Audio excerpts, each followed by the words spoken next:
po ang lahat na pumasok na po para makapag-umpisa na po tayo. Maraming salamat po.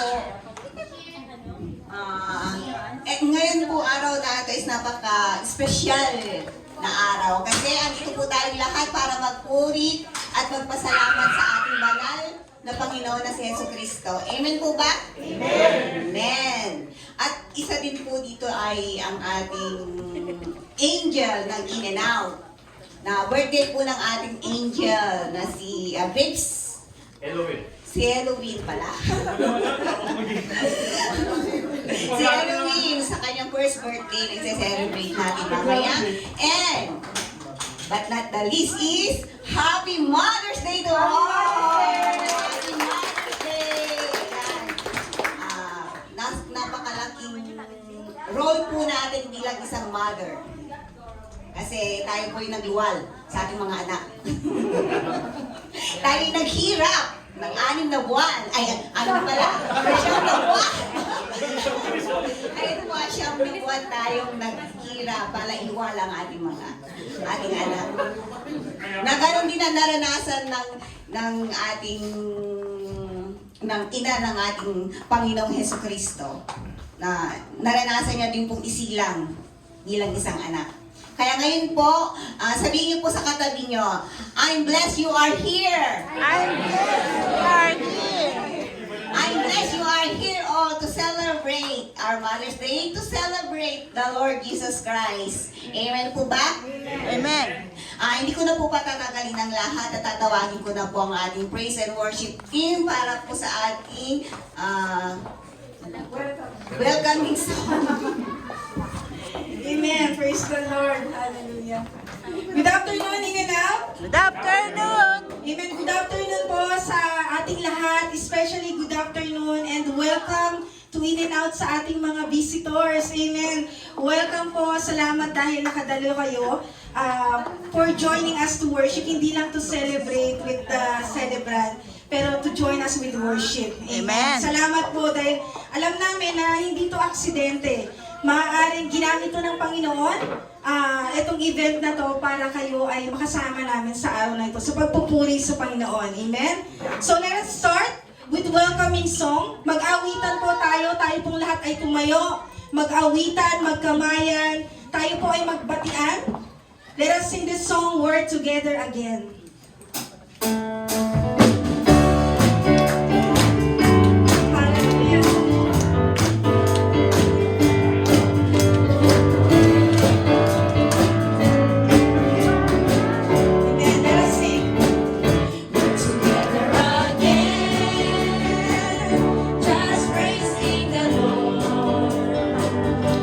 Together again in one accord.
manalangin sa araw na ito. Panginoong Diyos na makapangyarihan sa lahat, narito kami, Panginoon, sa araw na ito. Lumalapit sa iyo, Panginoon, na nagpapakumbaba. Punuin mo, Panginoon, na yung banal na Espiritu Santo ang aming pag-awit, panalangin, Panginoon, at pakikinig ng iyong mensahe upang makabuluhan ang aming buhay.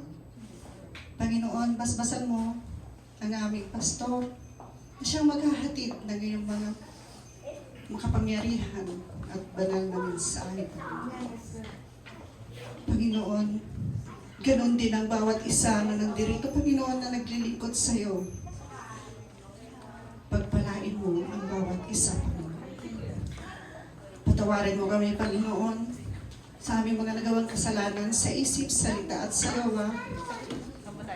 Panginoon, tinataas namin ang buong pagsamba sa araw na ito. In Jesus' name I pray. Amen. Thank you so much, Sis Jenny. Yan, thank you sa panalangin. Tayo po ay patuloy na sasamba, magpupuri sa Panginoon sa pamamagitan ng pag-aawitan. At tunay nga na kapag tayo nasa presensya ng Panginoon, wala na tayong hahanapin pa. Amen? Kasi sa presensya ng Panginoon, andun yung matatagpuan natin tunay na kagalakan, kapahingahan. Amen. So tayo po ay patuloy na umawit. Let us sing this song, wala nang hahanapin pa, and susundan po ito ng langit ang aking nadarama. Amen.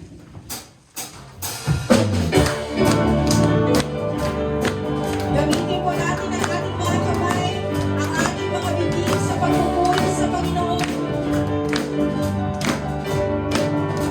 Anong pangako?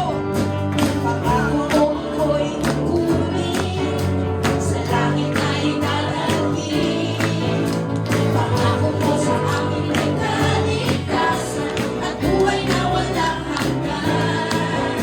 Pagkas ako'y magtitiwala, pagkat ikaw ay nakikita.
sumasamba tayo sa Panginoon. Amen. Amen, kasi alam naman natin na itong ginagawa natin to ay kumbaga practice pa lang.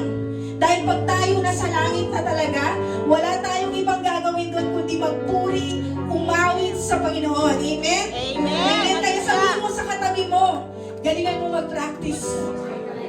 Hallelujah. Amen. Tunay na walang katulad ng Panginoon. Amen. Nag-iisa siya. Karapat-dapat siya sa ating papuri, pagsamba, sa ating pag-aawitan. Patuloy natin itaas ang pangalan ng Panginoon sa ating mga awitin. Amen. Wala siyang katulad. At kahit awitin natin ang lahat ng awit sa mundo, kulang ito para ibahagi natin or para maitatali natin yung kabutihan ng Diyos sa ating buhay. Hallelujah. Amen. Pero hayaan mo sa Panginoon na sa mga oras na ito, kami ay aawit sa iyo ng buong puso, buong awit, Panginoon, na may pagsamba, kasama ang aming buhay, Ama, dahil karapat-dapat ka. Karapat-dapat ka, Panginoon. Thank you, Jesus. Wala kang katulad, O God. Wala kang katulad. Let us sing this church.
thank you po sa ating powerful worship para sa ating Panginoon. Maraming salamat po worship team para sa inyong powerful songs. At binabati ko po yung bagong dating. Welcome po kayo sa In and Out. Maraming salamat po at nakarating po kayo sa In and Out Ministry. Welcome po. At ngayon po, bago po tayo magsimula na tawagin po ang ating pastor, ay meron po magbibigay na special number. Yun. Wow! Sino kaya? Mga kids. Wow, sino kaya ang bibigay ng special number? Yan, tinatawag ko po ang In and Out Kids para sa special number.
Okay, palakpakan po muna ulit natin ang ating mga kabataan. These kids are the next generation of In and Out. Kaya napakahalaga po at an early age ay tinitrain na po natin sila paano maglingkod sa Panginoon.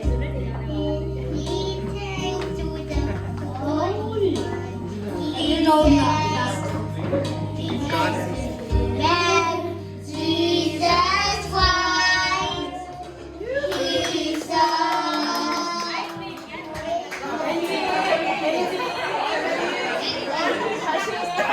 Practice.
Wow,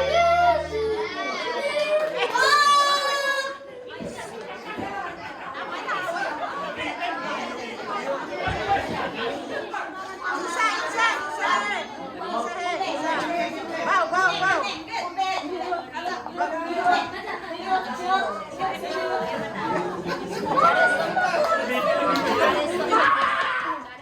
Wow!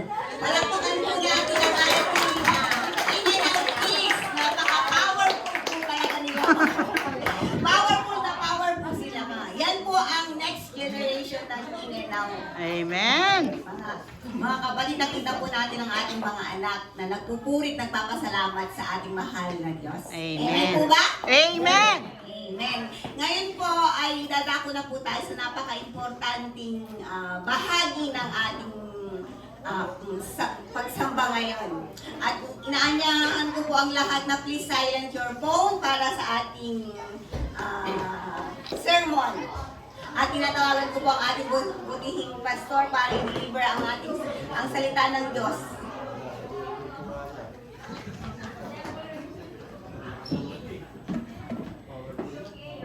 Thank you, Sis Rina. So yung mga bata, makikita po natin sila po yung future nga ng In-N-Out tulad ng aking sinasabi kanina. And at an early age, maganda na train na natin. So buti na lang mga bata yung kanina. Siguro kung yung matatanda yung kumakanta, ewan ko kung nakangiti yung mga naidinig eh. But it's still always a blessing na nakikita natin na dahil din sa pagpupursige ng mga magulang at pag-guide sa kanila ay unti-unti ay nakakakilala at nakakapaglingkod ng mga kabataan ito. And again, maraming salamat po sa ating mga bisita. And today is, yes, we are celebrating Mother's Day, but it is just a part of our program. Ngayon pong araw na ito ay ating sineselebrate na meron ulit tayong pagkakataon upang makinig ng kanyang salita at maglingkod sa Panginoon. So, Pilipino naman po lahat siguro. Medyo. So, okay po. So, malinaw po. So, patuloy po muna natin ipanalangin ang ating senior pastor na mamaya po ay flight niya na. Pupunta po siya sa US. And muli ay makakasama natin po siya sa mga susunod na linggo. So, hindi na po natin patatagalin pa. Let's go on to our scripture reading. Our scripture reading is in Exodus 2, Exodus 2, verses 1 to 10. Now a man of the tribe of Levi married a Levite woman. And she came pregnant and gave birth to a son. When she saw that he was a fine child, she hid him for 3 months. But when she could hide him no longer, she got a paper's basket from him and coated it with tar and pitch. Then she placed the child in it and put it among the reeds along the bank of the Nile. His sister stood at a distance to see what would happen to him. Then Pharaoh's daughter went down to the Nile and bathed, and their attendants were walking along the riverbank. She saw the basket among the reeds and sent her female slave to get it. She opened it and saw the baby. He was crying, and she felt sorry for him. This is one of the Hebrew babies, she said. Then his sister asked Pharaoh's daughter, "Shall I go and get one of the Hebrew women to nurse the baby for you?" "Yes, go," she answered. So the girl went and got the baby's mother. Pharaoh's daughter said to her, "Take this baby and nurse him for me, and I will pay you." So the woman took the baby and nursed him. When the child grew older, she took him to Pharaoh's daughter, and he became her son. She named him Moses, saying, "I drew him out of the water."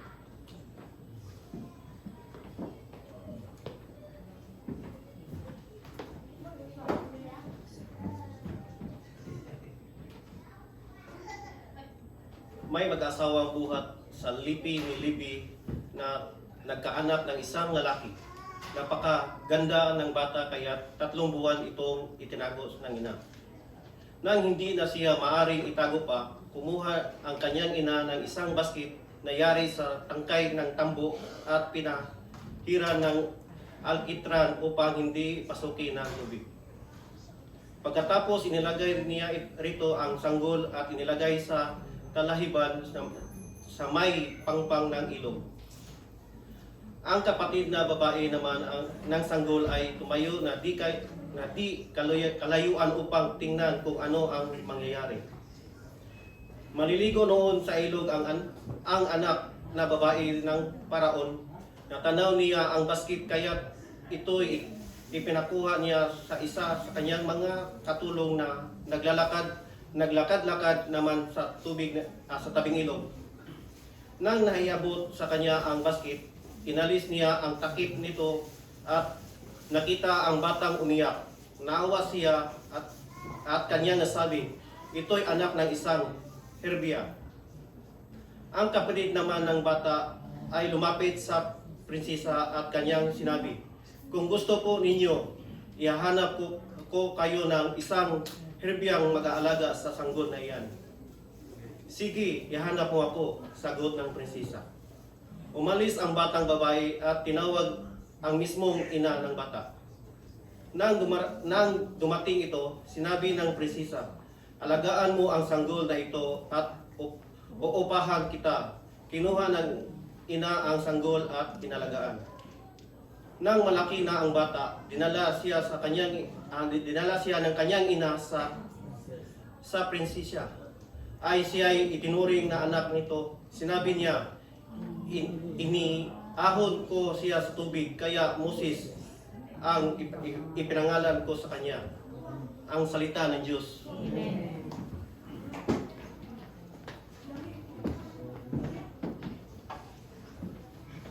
Salamat, Bro Alvin. Manalangin po muna tayo. Ama naming Diyos na makapangyarihan sa lahat, tinataas, pinupuri po namin ang iyong pangalan. Patuloy po ng dalangin, Panginoon, na gamitin niyo po ang mensaheng ito upang kumilos po sa aming buhay, sa aming puso, O God. Dalangin ko pong patuloy na gamitin niyo po ako as a footstool, Panginoon, upang kayo po ang maitaas at mapapurihan sa aking pagmemensahe. I ask for wisdom, I ask for holy wisdom, O God, and guidance, Panginoon. Hawakan niyo po ang puso ng bawat na makikinig na ito'y maging pagpapala at paalala po sa amin. Muli ito piyak na dalangin sa Panginoon Jesus. Amen. Amen. So yung binasa nating talata, mga kapatid, is very common na. Pag narinig natin si Moses, alam na natin yan. Kahit yung mga hindi madalas magbasa ng Biblia, pag sinabing Moses, napapanood yan every year. Yung sa Ten Commandments, siya yung nagsulat ng Pentateuch, o yung first books of the Bible, and marami pa siyang ginawa. Kilala natin siya. But alam din natin na may mga kapatid din si Moses na nagamit din sa gawain in the book of Exodus. But there are a lot of people na minsan nadidisregard natin. Ngunit they play a vital role sa mga batang ito. And yan po ang ating mga nanay. And sa hapong ito, ang mensahe ko po ay tungkol po hindi lang para sa mga nanay, kundi po sa bawat isa na magulang or sa mga tao na meron pong kanyang anak.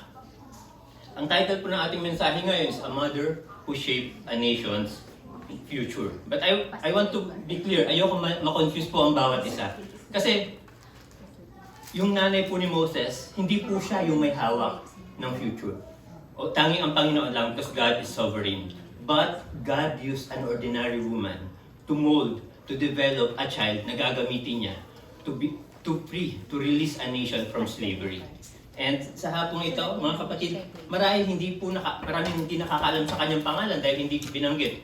But if you would read in the book of Numbers 26:59, let me read it, binanggit po. Sabi po dito, a name of Amram's wife was Jochebed. A descendant of Levi was born to the Levites in Egypt. And to Amram, she bore Aaron, Moses, and their sister Miriam. So ang ating pag-uusapan po ngayon ay hindi po si Moses, hindi si Miriam, hindi si Aaron, kundi ang kanila pong mahal na ina na si Jochebed. Sabi nila sa Hebrew, pag pronounce nyo dapat Jochebed. Yung medyo may plema. Sino po yung may ubo ngayon dito? Please pronounce Jochebed. So ganun po yung Hebrew, may accent po sila. So ganun po siya i-pronounce. So pinapakita po dito in verse 1, Brother Romel.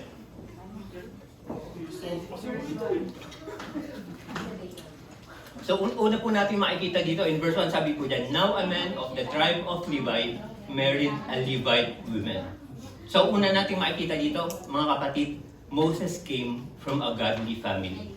Why, mga kapatid? We all know in the Bible, yung tribe of Levi, yung mga Levites, they are the people na kung saan kinukuha yung mga priests in the first, in the early times. And to be clear, kapag Levite ka, pwede kang maging pare. Pero hindi lahat ng Levite ay ginagawang priest. Clear po ba? So meaning, lahat lang ng kinukuha ng priest to lead them ay from the Levite clan. And ano po ba yung ginagawa ng mga priests during those times? Just to give a background sa mga bisita po natin, sila po yung nagsisilbing mediator between the people and sa Panginoon in the Ark of the Covenant. So pero hindi po tayo dyan magpo-focus.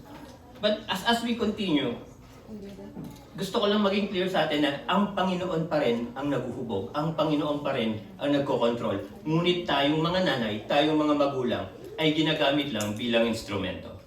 But before I continue, let me give an historical context or background bago po tayo dumating sa ating mensahe.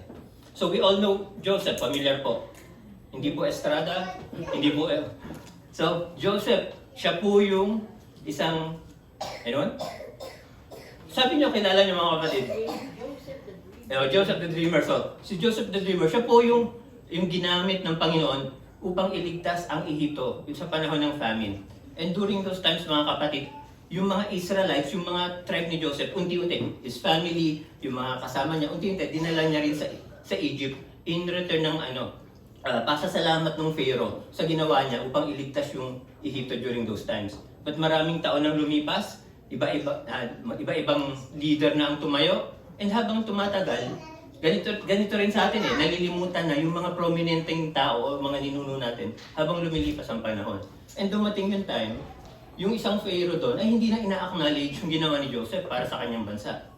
And ang nangyari doon, patuloy na dumadami ang Israelites during those times. And what happened? Nagbigay ng takot ito sa Pharaoh ng Egypt. Why? Kasi nag-overthinking If babasahin natin yung talata, nag-overthink yung Pharaoh na baka dumating yung time. Pag mas marami na sila sa atin, sasakupin na nila tayo or sasapi sila sa mga kalaban natin upang kalabanin tayo mismo. So anong ginawa nila? The Pharaoh instructed 2 Hebrew midwives na lahat ng bata na ipapanganak under the Israelite clan ay ipapatayin nila. And yung mga midwives na to, their name is Sipra and Puah. But they defied Pharaoh's instruction. Why? Kasi may takot sila sa Diyos, mahal nila ang Panginoon. And dahil doon, nag-result ulit ng isang desisyon ng hari. Inutusan niya, nagbigay siya ng isang decree na lahat ng batang ipapanganak ay itatapon sa ilog Nile or sa Nile River. And during those times, I'm not sure, but ngayon, during those times, ang Nile River ay full of Nile crocodiles.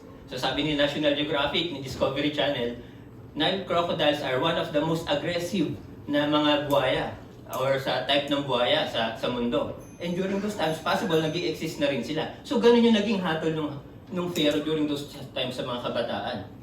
And nakakalungkot man, wala pong magawa at magulo yung panahon na yun during those times. Why? The Israelites were forced to slavery, then dumating pa sa point na yung pinakamamahal yung mga sanggol ay kailangan kunin at itapon sa ilog. And sabi po dyan, the mother of Moses, she became pregnant and gave birth to a son. When she saw that he was a fine child, she hid him for 3 months. So makikita po natin mga kapatid, sinabi yan, when she saw that he was a fine child. So hindi po dinidescribe na magandang lalaki lang yung bata, cute, hindi sinasabing malusog, but ito po ay in a godly view. Dahil nga mga magulang ni Moses ay God-fearing people. And ang first point ko po mga kapatid is, we should be godly parents. Dapat tayo maka-Diyos. Matatag ang ating pananampalataya. So makikita po natin yan that when she saw that he was a fine child, ibig sabihin, nakita nila si Moses na espesyal. Hindi lang dahil maganda ang itsura, hindi lang dahil malusog, kung hindi nakita nila na may plano, may purpose ang Diyos sa batang ito. And anong ginawa po nila? So she hid him, verse 2 lang bro, she hid him for 3 months. So let's imagine yung scenario. Magulo, andun yung mga sundalo, nagro-ronda. Kapag umiyak yung bata, pupunta nila yung bahay. Kapag babae, safe. Kapag lalaki, kukunin nila at itatapon sa Nile River. Siguro mga kapatid, para mas maunawaan natin, sino yung nakapanood ng A Quiet Place? Yes, isa lang, yung miss ko. Sino pa? Wala? Oh, si Shasha. So yung A Quiet Place, parang ganyan din yung scenario. Although medyo fictional yung story niya, pero I believe parang ganyan yung nangyayari. Excuse me. So, during those times, dun sa story ng Quiet Place, sorry. Yung sa story ng Quiet Place, nanganak yung bida doon. And nilagay nila sa baol yung baby. Kasi every time iiyak yung baby, maririnig ng mga alien, which is sensitive sa pandinig, then susugurin sila. Maybe that time, ganun din yung nangyayari sa Egypto. Pag umiyak yung bata, nag-aalala na sila kasi darating yung mga sundalo. Ayun, may umiyak ng bata mga kapatid. But good thing is wala na po tayo sa panahon na yan.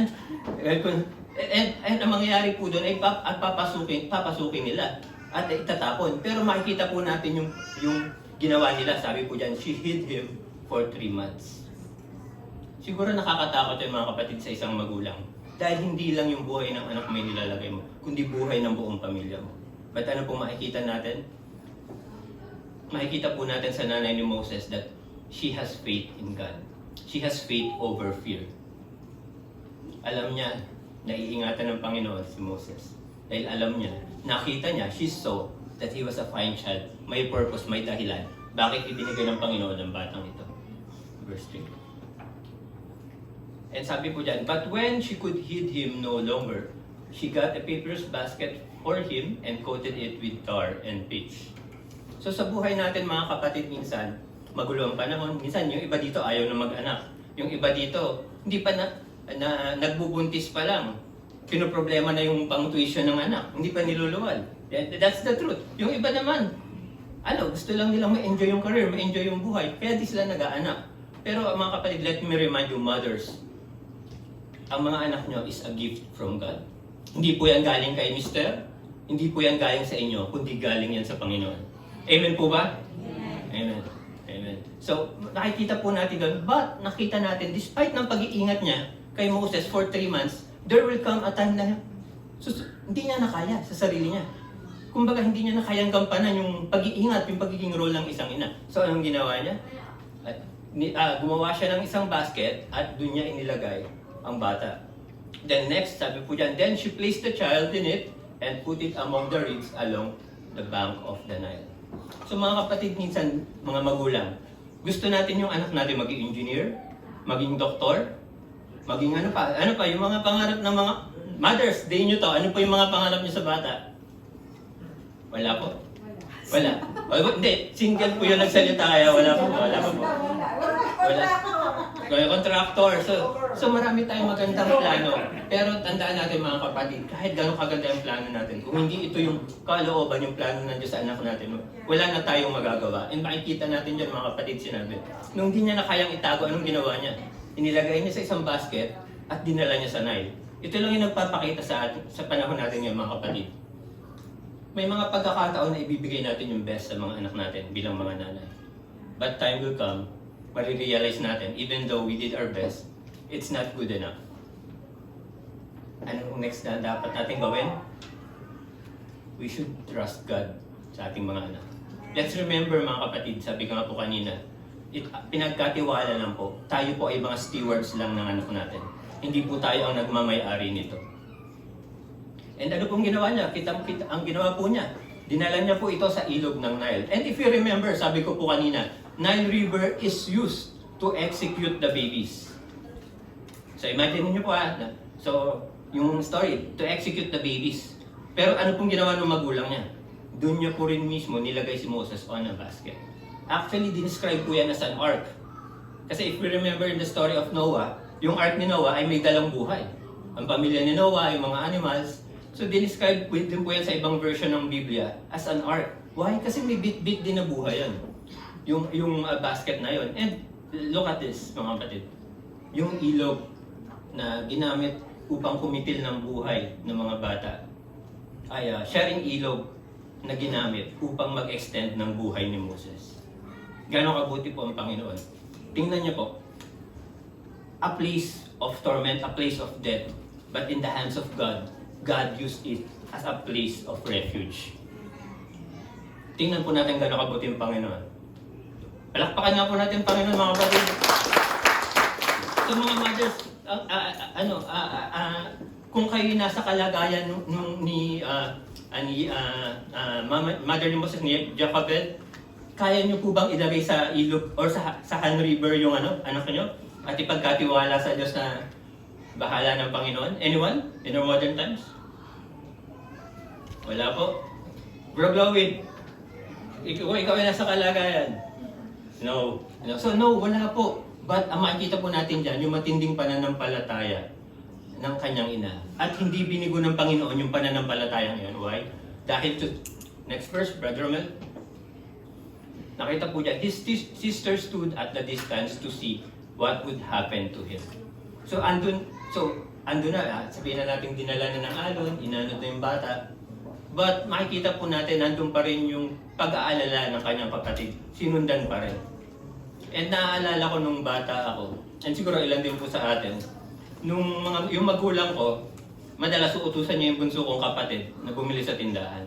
Pero paglabas ng bunsong kapatid ko, sasabihin ng mother ko, anak, sundan mo yung kapatid mo, huwag mong sasamahan, pero tingnan mo lang kung ano yung gagawin. So parang ganoon siguro yung instruction ng mother ni Moses. Tingnan mo kung saan rin yung kapatid mo. Next. So, then Pharaoh's daughter went down to the Nile to bathe, and their attendants were walking along the river bank. So makikita natin yung scenario. Inanod na si Moses habang tinatanaw ng kanyang kapatid, and tingnan nyo kung paano kumilos yung Panginoon. Again, sa ilog na ginamit sa kamatayan, ginamit ito upang ma-rescue si Moses. And hindi lang basta-basta ordinaryong tao ang nakapulot sa kanya. Pwede namang mangingisda, magsasaka, or blacksmith, during those times, or isang Hebrew, then ang makapulot. But no, anong ginamit po ng Panginoon? Andun po ang anak ni Pharaoh. And nung narinig po nila yung pag-iyak ng bata, Pharaoh's daughter instructed her to check kung sino yung bata. Kung titingnan natin mga kapatid, gaano kumilos yung Panginoon sa pagtitiwala ng kanyang ina? Paano kumilos ang Panginoon kay Moses? Una, yung ilog, ginamit na dindalo yun ng buhay instead of death. Pangalawa, yung tatay nung prinsesa, siya nag-utos na patayin yung mga bata. Pero ang nag-ampon, sino ang nag-ampon, sino nakakita? Yung anak ng tatay. And kung titingnan natin na mas malawak, parang mapapahiya talaga yung Pharaoh. Why?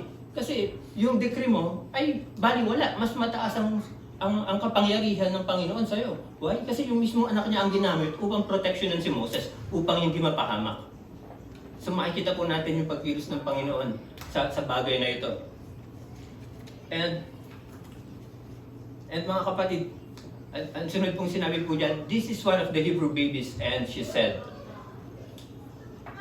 So nung nakita po nila na ito po yung isang anak ng Hebrew, automatic po, ang sabi po, then his sister asked Pharaoh's daughter, shall I go and get one of the Hebrew women to nurse the baby for you? So makikita natin yung role ni Miriam. So hindi man nanay si Miriam, pero siya po yung babaeng kapatid ni Moses. Makikita natin yung role. Bigla po siyang lumapit sa prinsesa, at siya mismo yung nagsabi na, gusto mo bang tulungan kita maghanap ng mag-aalaga sa kanya? Then next. Then ang sabi ng prinsesa, yes, go, she answered. So the girl went and got the baby's mother. So mga kapatid, makikita po natin dito na yung pagtitiwala ng isang ina, pananampalataya ng isang ina o magulang, ay hindi dapat tawaran. Right? Ang daming pangyayari na pinoproteksyonan yung sanggol, kahit kasiguruhan ng mapapahamak siya. And anong nangyari? Akala nung magulang, never na makikita si Moses, akala nung magulang, mapapahamak na si Moses. But ano po nangyari? Nagkaroon ng protection from the Pharaoh's daughter. Pangalawa, siya pa mismo yung tinawag to nanny upang mag-alaga dun sa sanggol niya. And makikita natin mga kapatid, sabi po dito,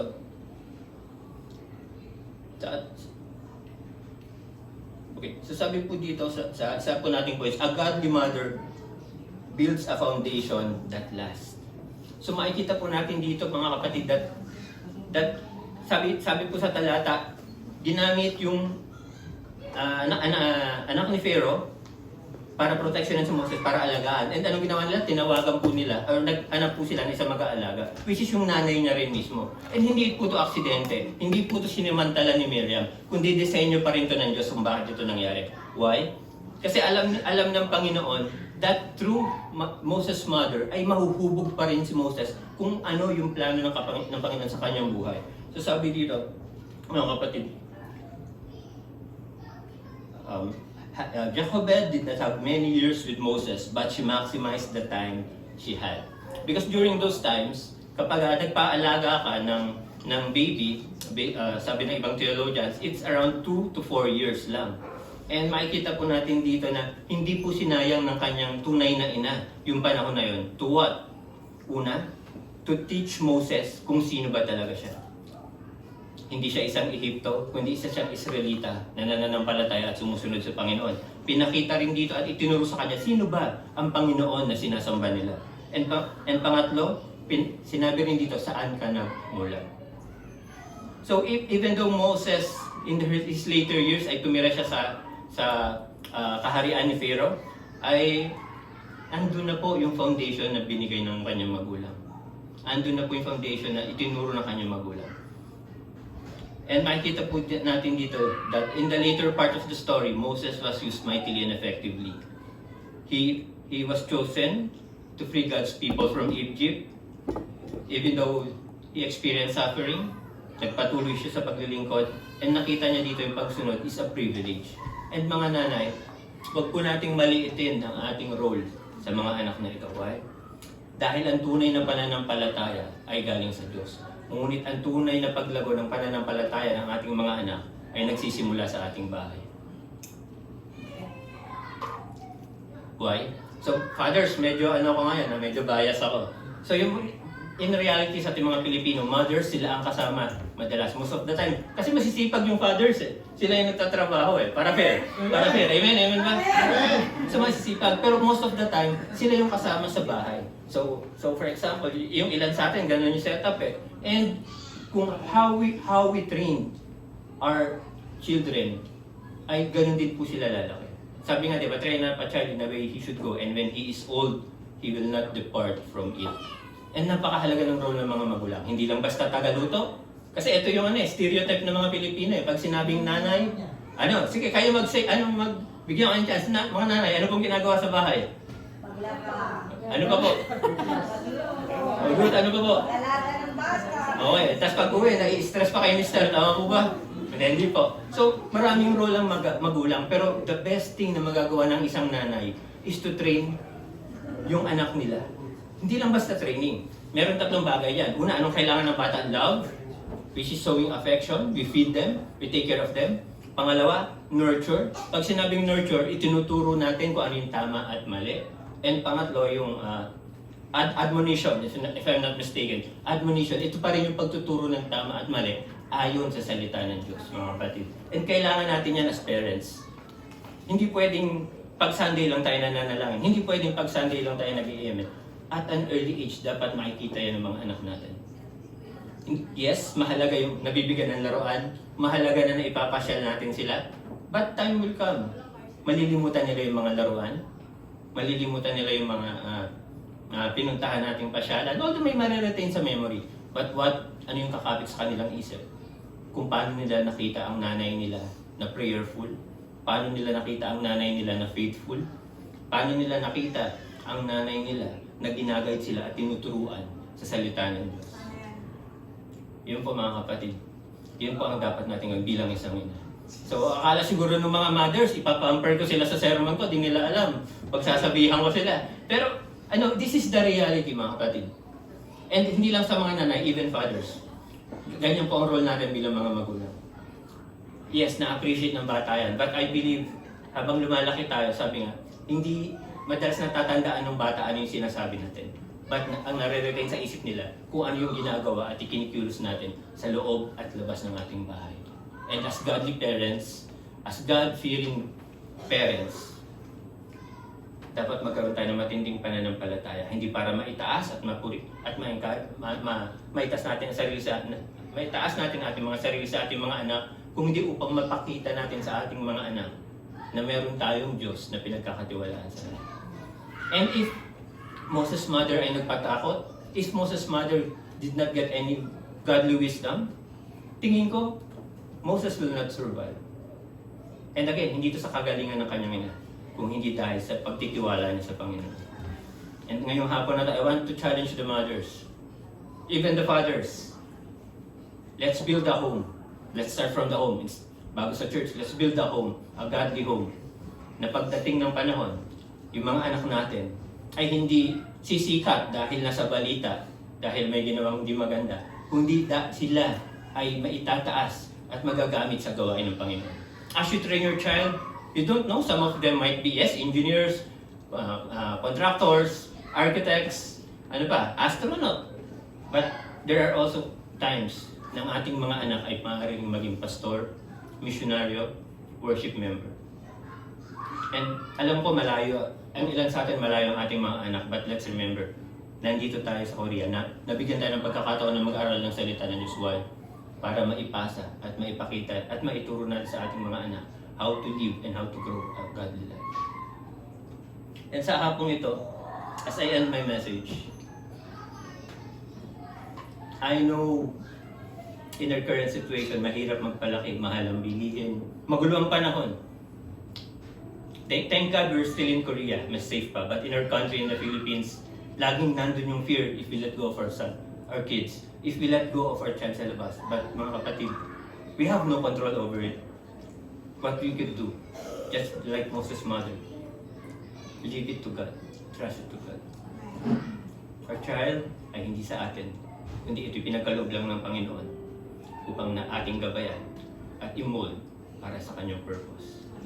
And sa hapong ito mga magulang, in general, not just mothers, I encourage you, I challenge you, ano yung buhay, ano yung pananampalataya na nakikita ng anak nyo, ano yung ginagawa nyo everyday na magsasabi nyo, this is the right thing to do. Why? Kasi namumold ko yung bata. Again, train up a child in the way he should go. And when he is old, he will not depart from it. Let's be good trainers, let's be good stewards, and most of all, let's be faithful and God-fearing believers. Manalangin po tayo.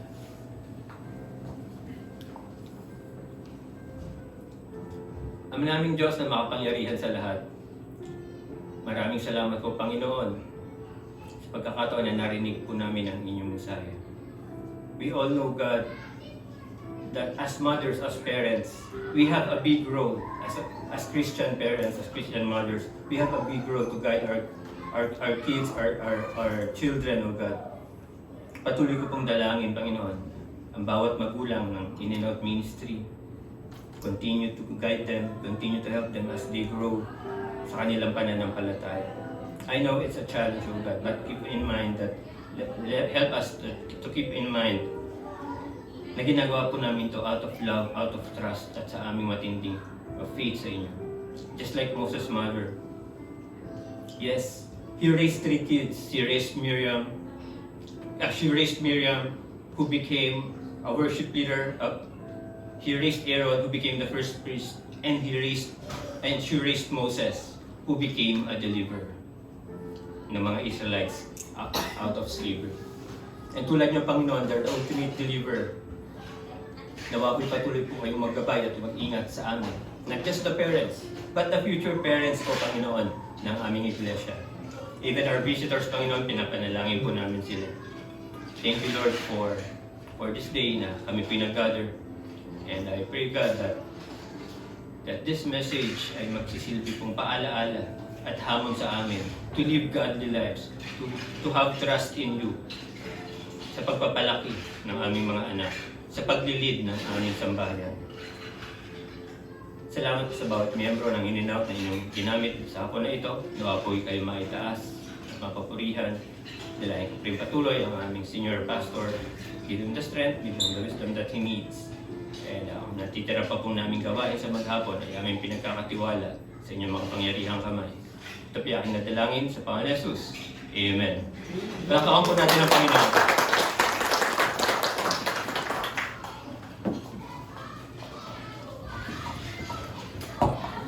Maraming salamat po, Pastor Arby, sa napakagandang mensahe na inyong ibigay. Naalala ko tuloy ang aking ina. Ayun po, ang mensahe po na yun ay isang tumatak sa ating mga puso at isipan na ang isang ina ay ito po ay nagpapakita ng pagmamahal sa mga anak, sa kanyang anak. Dito po natin makikita sa mensahe dito na pinagkatiwalaan po tayo ng Panginoong Hesukristo, ng ating Panginoon, na bigyan tayo ng mga anak. Para po ito ay i-guide sila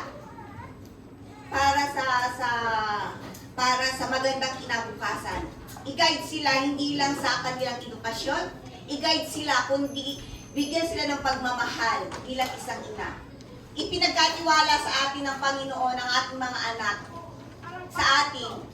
Hindi ito para alagaan natin or something. Ibinigay niya ito kasi tayo pinagkatiwalaan niya. Pinagkatiwalaan niya na palakihin natin ito. Palakihin natin ito na may takot sa kanya, na igagalang siya. At palakihin natin ito na sa tamang landas. Na hindi sila maliligaw. Kasi sometimes na ang nasa isip lang natin ay bigyan sila ng magandang kinabukasan. Bigyan sila ng magandang mga laruan. Yun lagi ang nasa isip natin bilang isang ina. Pero bilang isang ina, ang Panginoon, ipinagkatiwala niya yung bata na yon. Tayong mga magulang, isa lang tayong mga tani.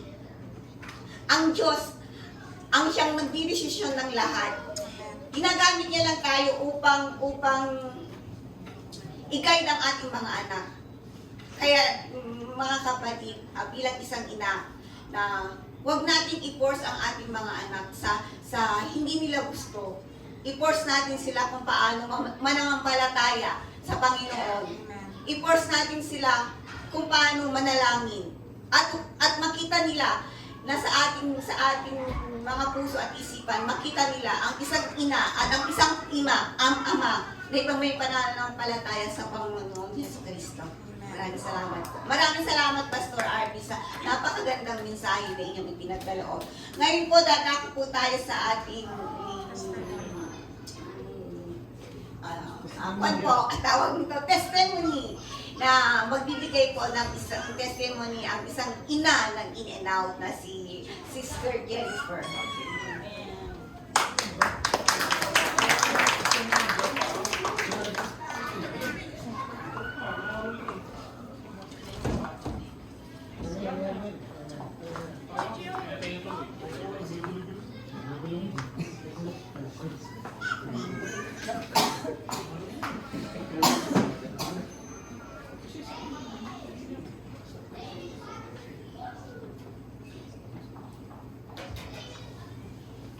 Good afternoon po sa ating lahat. Happy Mother's Day po sa lahat ng mothers.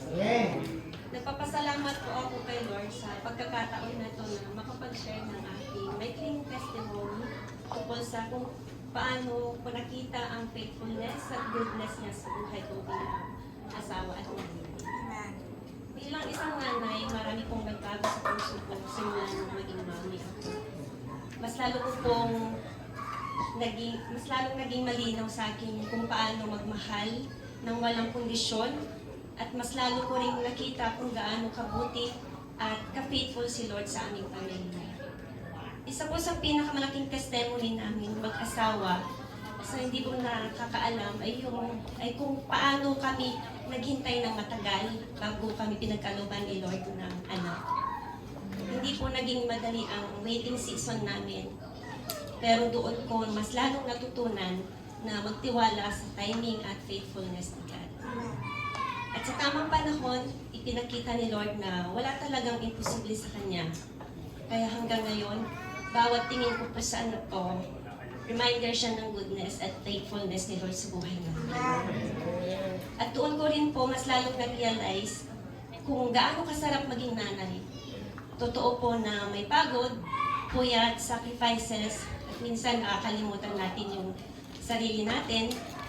Pero nawawala lahat ng pagod na yun kapag tinatawag kang nanay, kapag niyayakap ka ng anak mo, or nakikita mo siyang masaya at healthy.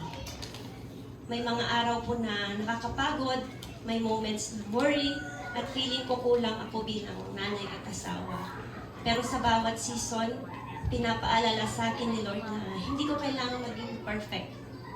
Kailangan ko lang manatiling nakakapit at nakadepende sa Kanya. Motherhood taught me a different kind of love.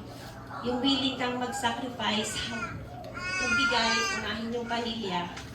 At habang nararanasan ko yon, mas lalo kong naunawaan kung paano tayo minamahal ng Diyos.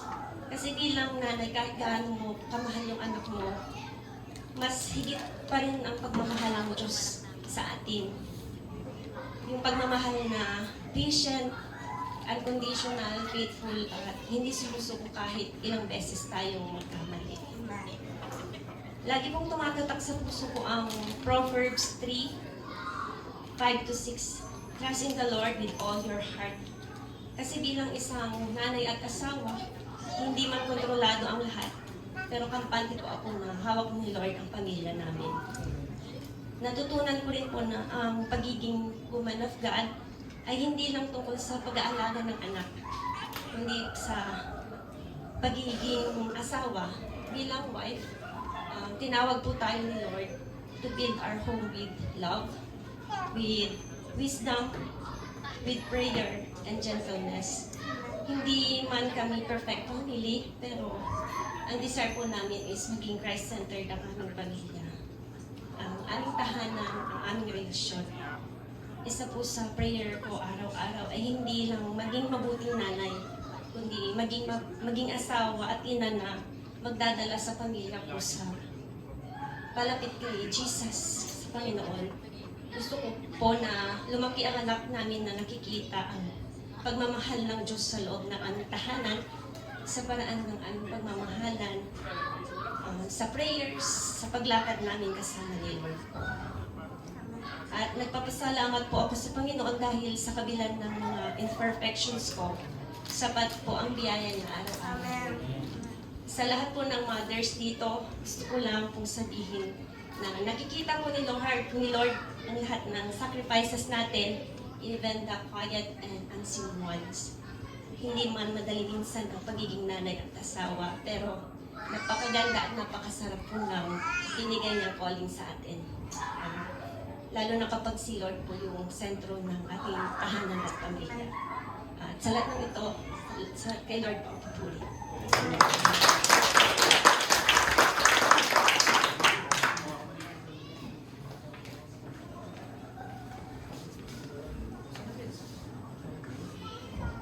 Thank you, Sis Jenny, sa napakagandang testimony. Asan na po ang ating operator at hindi ko po makita ang announcement kung ano ang announcement. Dadako po tayo sa announcement, mga kapatid.